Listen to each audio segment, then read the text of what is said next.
The following is for the purpose of commentary and review.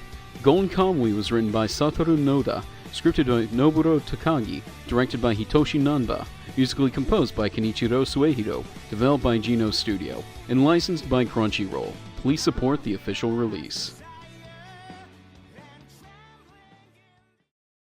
Hey guys, did you miss me? I've only been gone for 6 entire months! Though barely clinging onto my own sanity, a little determination, and working my little booty cheeks off, I finally completed yet another review. As of when this video has been released, I'm just recording my stupid voice right now, but that's not why we're here. This is...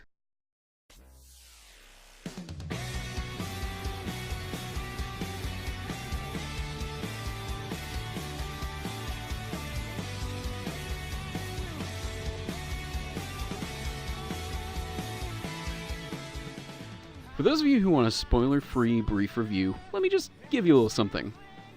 I gotta say, the show surprised and enthused me so far.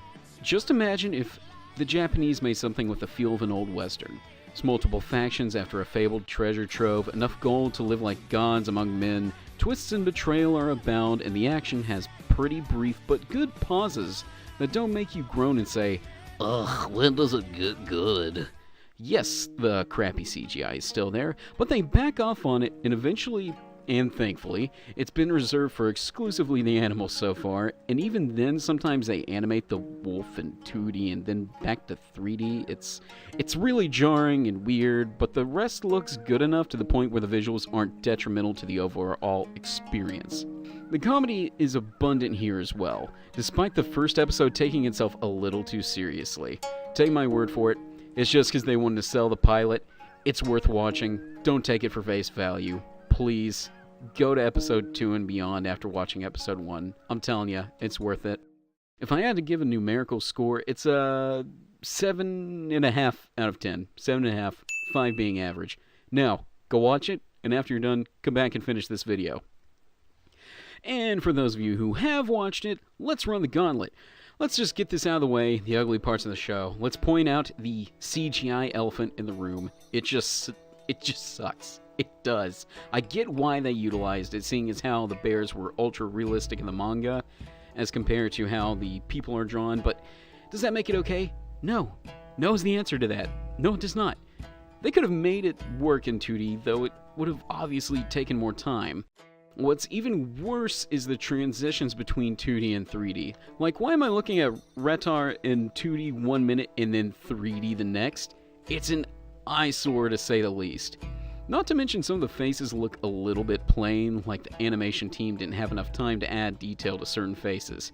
And there are a couple moments of pure potato face, but oh well, it happens. This problem is only really apparent with some of the bad guys, and occasionally it hits Sugimoto like a stupid ton of bricks. And the main cast isn't typically plagued by this issue, once again with the exception of Sugimoto and his poor, dumb potato face. Any other problems? Honestly, no. What did I like? Everything else. And it'd be lazy to just say, yes, it was good.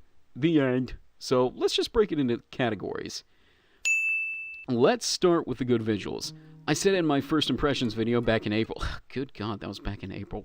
God, I'm really falling off the wagon here. But the backgrounds are a treat for the eyes and makes 1900 Hokkaido look not only like a foreboding wilderness, but one that you want to explore. Like Japanese Bob Ross just pulled out a canvas and said, "We're just going to make a happy little bear mauling over here." Ah, that's nice. And it's okay. It's okay if you get a little blood over there, because it's Hokkaido. There's blood everywhere. Fucking everywhere!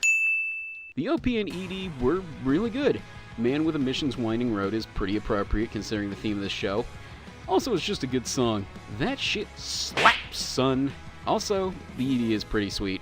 Though I don't necessarily know if it really fits the theme of the show, but I wouldn't say that the ED goes against the show. So, you know, it's good. It's good. Kind of looking forward to see the musical choices in Season 2. Now, as for all the other music, it never feels out of place. Several songs have synthesized sounds mixed with Japanese instruments, which, again, adds to the classic Meiji-era culture that this anime showcases. And some of it feels very like I don't know, that sort of guitar that you hear in westerns, you know? No, like True Grit. No, is it? Alrighty then. The action is pretty damn good too. Sugimoto gets into plenty of fistfights, gun battles happen pretty often, and there are multiple occasions where someone gets mauled by a bear. It's gory, it's pretty brutal, and it's decently badass. And no one here is a superhuman either. It's just mortals against mortals. They bleed just as much as anyone else does.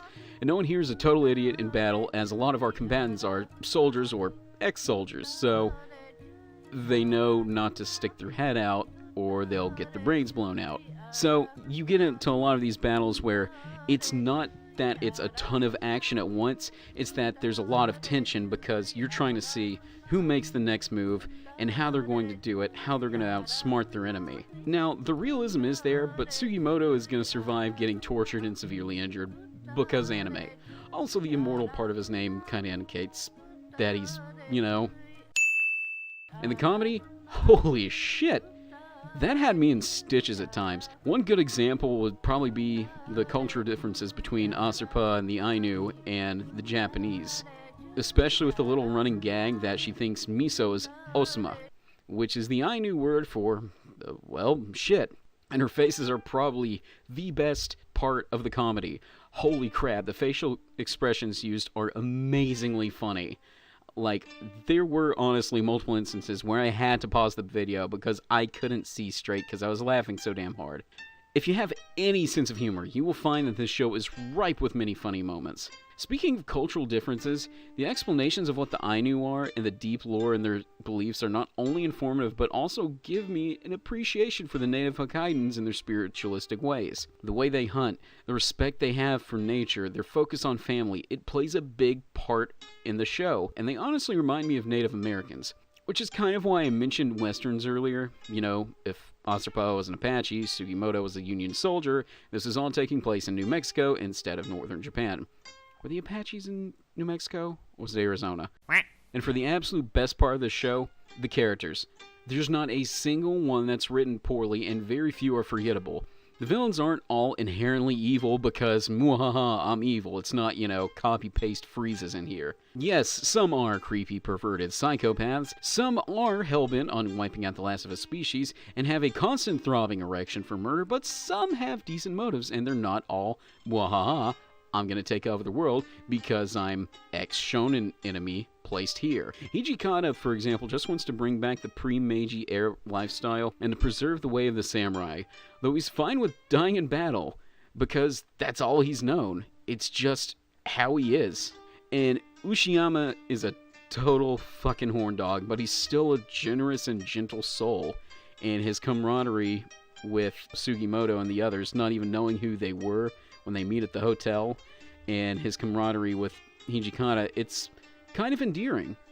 Even Lieutenant Tsurumi is an absolute sociopath, but he wants to turn Hokkaido into a nation where the 7th Division can lead and gain independence from Japan, after basically being tossed away after the Russo-Japanese War. Those sort of character traits make the villains likable, and I'll probably be a little sad when a couple of them die. It certainly makes the interactions between them and the heroes more memorable. And our heroes are great. Sugimoto is a badass, but he's not an asshole, and that's what I like about him. See, a lot of writers have this tendency to make badass characters go through a character arc where they're a total prick. Think prologue arc Guts from Berserk, or Jotaro Kujo from JoJo Part 3, whereas in Part 4, he's still JoJo. He knows his manners, he's kind to others, and he's not selfish. He's not necessarily a Mary Sue character, though, as he does have a very, very, very bloody past fighting the Russians. Shiraishi is kind of a stinker, but he's a lovable little shit. He gets into all sorts of shenanigans, and his motives seem to be on the fence between Sugimoto's side and Hijikata's, which makes me wonder where his loyalty will lie in later episodes. He was originally in it for the money, but is that going to change? And Asarpa? Is it weird that I just want to adopt her? She'd be like the perfect daughter. She's precious, she's a little badass, she's amazing. She's even saved Sugimoto's ass on more than one occasion. She's kind of like a Yudo Camp character mixed with Bear Grylls. She's just really fucking cool. I don't even know what I should even call her besides Asarpa, but when you kill a bear, you're best friends with an endangered wolf the size of a car, and you're on a quest to reclaim your people's treasure, you can be called whatever the hell you like. I guess I kind of brushed over the plot, but you already know the synopsis. Nothing ever feels like it happens for no good reason, but there are some happenings that are of the Deus Ex Machina variety in order to save a character from their doom, but whatever. I can let that slide, seeing as how it's the only way some of these characters could live and how they'd make it to the next part of the story. I was honestly expecting a cliffhanger or super major plot point in the main plot as an end to this season, but instead we sort of get a moral decision from Sugimoto, and whether or not he would just take his money and be done with it. But he then remembers that it's not just about curing Umeko's blindness. Do you remember this character? I sure didn't. I forgot about her name entirely. I had to look it up just to say it for this recording. But also about returning the Ainu's gold and helping Asarpa. And because he's not a douche, and he decides not to ditch her for some easy way out of this mess. Besides, who would end a show that way? And that's boring as hell. Oh, also the dub is okay. That's pretty much all I gotta say about it. So, go on and watch Nicolas Cage Sugimoto get the declaration of gold dependence or whatever. It was fun as hell. Now, I'm looking forward to the next season, and obviously I'm gonna review it. So, until then, remember to jump into bear caves and eat Osama, because this has been Sir Fluffy the Ninth, and I'm out for now. Wow, you stuck around to the end of this. That's awesome. Thank you. Thank you for watching. I really do appreciate it. If you enjoyed what you watched, you know, like, give me a comment in the comment section, subscribe, share with your friends. Any sort of word of mouth I can get out there, like, it'll help my channel grow. So, I do really appreciate it. Hope to make more videos that you'll enjoy. Expect more gameplay from me. And expect more anime-related videos. So, yeah, stay tuned for that. And, once again, thank you so much.